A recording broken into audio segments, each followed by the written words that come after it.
What's going on, everyone? Rob Pelinka absolutely cooked. This dude put on a masterclass of how you operate and perform in a free agency. This dude has been fantastic and deserves his flowers, and that's what we're going to talk about here. But the Lakers are not done. They're still very likely going to make moves. There's talks about them looking to bring in another big man, which makes a lot of sense. Me personally, I prefer a veteran big man. They are potentially looking at maybe bringing Mo Bamba back, as well as there's interest in bringing maybe Tristan Thompson back.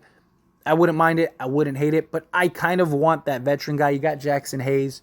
Go get a veteran style center. Mason Plumlee would be perfect. The only kind of exception I'd have for that, which I guess you could argue is a veteran center, but not a true center. He's more of a power forward. It's Christian Wood, because you'd be getting Christian Wood at a vet minimum price. If you can get Christian Wood at a vet minimum, you go get the talent, right, at that point. But beyond that, the Lakers are even looking at potentially bringing back Malik Beasley, which I am all for, right? Upside shooting, that would be great. He wouldn't be as relied on as he was this past year with the depth and just the roster that Rob Pelinka was able to put out on the court. I love what Rob Pelinka did this offseason. I mean, the beauty is he didn't just go get talent. He got talent for reasonable price. We saw so many people just get ridiculously overpaid. I mean, Houston was handing out max contracts and overpaying people like it was in style. Like, it was ridiculous. Like, Dylan Brooks got more money than like Austin Reeves, D'Lo, Rui. Like, it's just crazy. And Rob Pelinka was able to get Austin Reeves for 4 years, $56 million. Was able to re-sign Rui Hachimura for $17 million and D'Angelo Russell for $18.5 million. Rob Pelinka lived up to his word. He said, I'm going to keep the core and I'm going to fill in around the edges, and that's exactly what he did, and he did it beautifully. He went and got Taurean Prince for $4.5 million. Right? I'm not saying this is a $20 million a year guy, but he's more than $4.5 million. He probably $8 to $10 million. I mean, the way contracts are going right now, he maybe $15 million. But they were able to get him for $4.5 million. They were able to get Gabe Vincent, who I think is an upgrade over Schroeder, for $11 million a year. Schroeder got more than that, right? Like, and you got him for 3 years for that price. Got Cam Reddish on a vet minimum, which I think is a great low-risk, high-reward move. Same thing for Jackson Hayes, another great low-risk, high-reward move. You were able to get Austin Reeves without having to get a poison pill contract and end up paying him $35 million a year the last 2 years. Rob Pelinka killed it. And he just has done it. He's done it time and time again. He has been great for the Lakers since he's came as the GM, right? He had the Russell Westbrook thing, the incident, and I know people are upset about that and hold that against him, but that wasn't on him. When the boss, Genie, says, hey, LeBron and Anthony Davis want it, they came to me, they told me go do that. Rob Pelinka was getting ready to trade for Buddy Hield. DeMar DeRozan said himself he thought he was going to Lakers, that he thought the deal was done. Like, Rob Pelinka had other plans. But then your two superstars that just won you an NBA championship come to you and say, hey, we want you to go get this guy. And then the owner that has the ability to fire you says, hey, go do that. I'm not going to say, no, screw all of you, I'm not going to do that. No, you're not doing that. Of course not. He did what he had to do. And guess what? He got out of it. We went to the Western Conference Finals. And then now this year, he upgraded and we're going to be even better. I mean, seriously, look at this roster. This is ridiculous. Got D'Lo, Austin Reeves. You have Max Christie. You have Gabe Vincent. I mean, Taurean Prince can play the guard position if you need him to. You still have Shafino. If you bring in Beasley, you got great guard depth, great rotation, great switchability. All the pieces fit. Very versatile. Got good size. We got great size. Our smallest player is Gabe Vincent at 6'3". This entire roster is 6'5" or higher. I mean, you want to talk about a big, we are big. The Lakers are a big roster. They have plenty of perimeter and wing depth. I mean, again, you got Cam Reddish, Torian Prince, Rui Hachimura. You got Max Christie, who's supposedly 6'6", 6'7" now. LeBron James, Jared Vanderbilt. I mean, you have so much size. You still have Lewis. Forgot about him, right? Like, you got so much size out on the perimeter. The center spot, that's kind of the one weak spot. But still, you have Anthony Davis, who's top 3 center, right? You got like Jokic, Embiid, and then AD. And then you also went and got Jackson Hayes, who, again, low risk, high reward. Lakers probably bring in another center. This team is so versatile. And the beauty is you have so many different lineups. You have a big small ball lineup if you want, right? Like you could move Rui to the 5, have like LeBron at the 4, Vanderbilt at the 3, Prince at the 2, Reeves at the 1. Like, I mean, you got shooting with that. You got size. You can run like real quality 3-guard lineups. And I know some people don't like 3-guard lineups and complain about it, but every team in the league runs 3-guard lineup. Even Denver ran 3-guard. Denver ran 4-guard lineups a lot. Like, every team does it at this point, right? But the beauty and the difference is, what do your guards look like, right? Like, Denver was able to run 3 4-guard lineups, but everyone was like 6'5" and above. Well, now the Lakers are.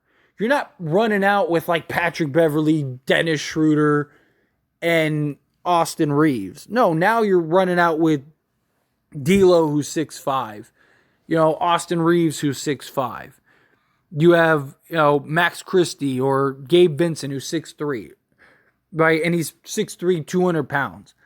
So he's not going to get played off the court. He's not going to be bullied. Hard-nosed, play some defense, right? You added some shooting. Jared Vanderbilt's been doing nothing but working on his corner 3. I mean, there's videos and everything about it. Rob Pelinka did himself a job. The Lakers have more than enough talent to win the NBA championship. In my opinion, they're the deepest team in the league. Front to back, they're the deepest team in the league. Right? They have everything. I feel bad for Darvin Ham because he's the one that's going to have to navigate this and get people playing time and keep people happy and figure out like how do I work out this rotation? I mean, that's a great problem to have, don't get me wrong, but that is still a problem. That's still something you got to figure out, which means all the players, they all have to buy into the team, right? That's what it's going to come down to. Do the players buy in? Do they all have that same goal, that same mindset of like, all right, we got to, I'm not playing today, no problem. I'm starting today, cool. Whatever it is, whatever's asked of me, that's what I need to do.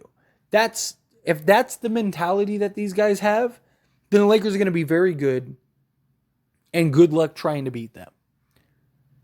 But, does Gabe Vincent look at it as like, I was the starting point guard on an NBA Finals team, and now I'm playing 15 minutes tonight?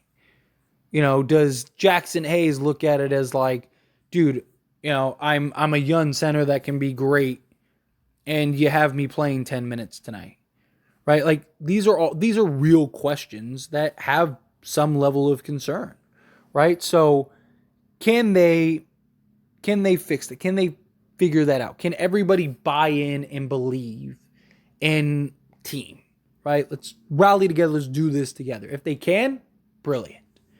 Right? But this might be the best front office the Lakers have ever had. I mean, from all departments, right? I mean, look, Dr. Buss, greatest owner in sports. And, people have their complaints and their gripes with Jeannie. Jeannie's put an amazing staff together. Rob Pelinka is year in and year out absolutely cooking.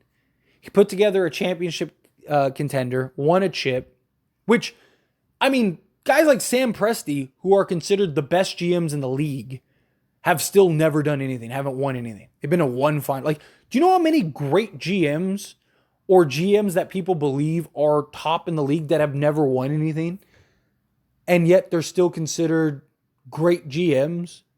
You know, Ujiri, the guy won an NBA championship because he went and lucked into Kawhi Leonard, and he hasn't been able to make the playoffs since.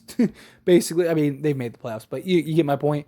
Like, and Rob Pelinka was able to win an NBA championship and then upgrade the roster the next year. And very likely the Lakers go back to back if Anthony Davis doesn't get hurt. If AD doesn't get hurt, the Lakers very likely go back to back. They were up 2-1 against the Phoenix Suns.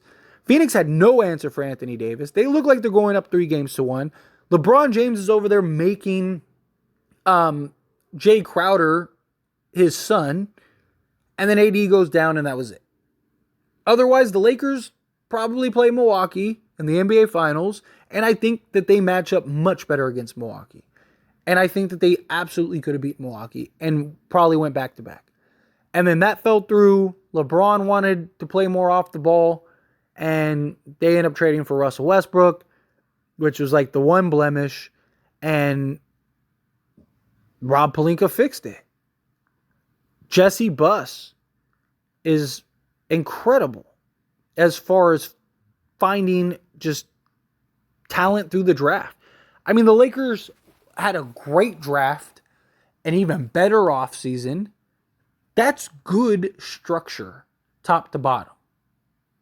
Our draft department, our scouting department, our organization as a whole, our development team, Phil Handy's probably just salivating right now with all the players that he has now to develop and work on and make better. I mean, look what he did to Rui Hachimura in a month. He fixed his hitch and his shot, everything. Like, he deserves some love too. Phil Handy deserves a lot of love. I mean, that's quality organization front to back.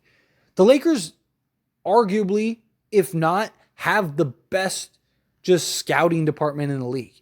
Year in and year out, they just find these gems in the draft, in undrafted free agency, all of that. The only reason I say arguably is because Miami's another one. Miami's really good at that too, right? I mean, Miami just took a bunch of undrafted guys to the NBA Finals. So, but in general, like, this is an incredible just structure.